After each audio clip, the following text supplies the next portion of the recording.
بسم الله الرحمن الرحيم. السلام عليكم ورحمة الله وبركاته. وأنا أسعد غرفة وأنا جوجنا وولز فارغو بانك ويا ليك ستريت في نيكلد أفنيو. وأنا قمت مظاهرات إن بانكيغان أو ديدن إن أمتقان الله شقية حول اليار سوماليات واه بزنس شرعي سن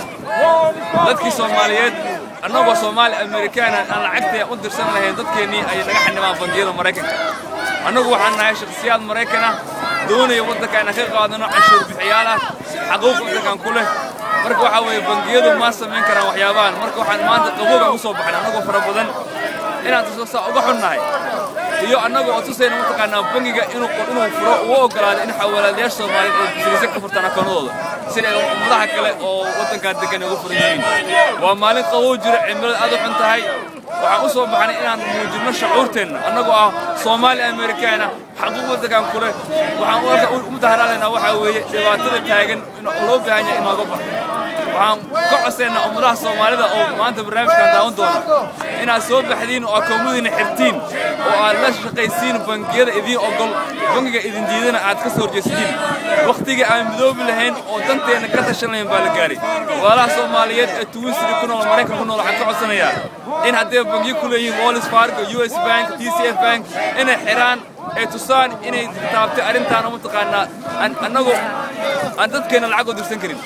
walaalayaal waa inaan arrintaas sameeyno way waa inaan midownaa waa inaan danayna ka hadalnaa way qabowga waxaan u soo baxnay waxa weeye annagu ka xun arrintan dadkeena ku riwaasay dhibaato ku riwaasay Soomaaliya aan midowno aan isku xirnaan insha Allah taala arrintan waa wadaynaa maanta kaliya waa wadaynaa insha Allah waa wadaynaa maalin walba waxa weeye ku mudaharaadayna annagu xaqeena raadsanayna walaalayaal akoomadiina xira oo mataqaana imaara ka qayb gala dadkeena waa gaajaysan in lacag aan dirsanay anaga Soomaali Amerikaan xaq wada ku leenahay waa maasantiin assalaamu alaykum Sadiq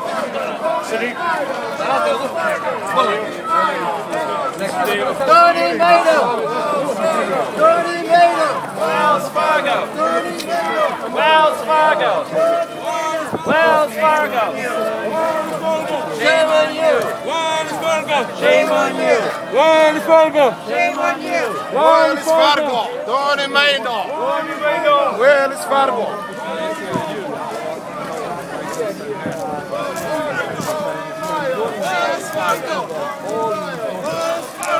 Tony Mayo Tony Mayo Tony Mayo Wells Fargo Tony Mayo Wells Fargo Tony Mayo Wells Fargo Wells Fargo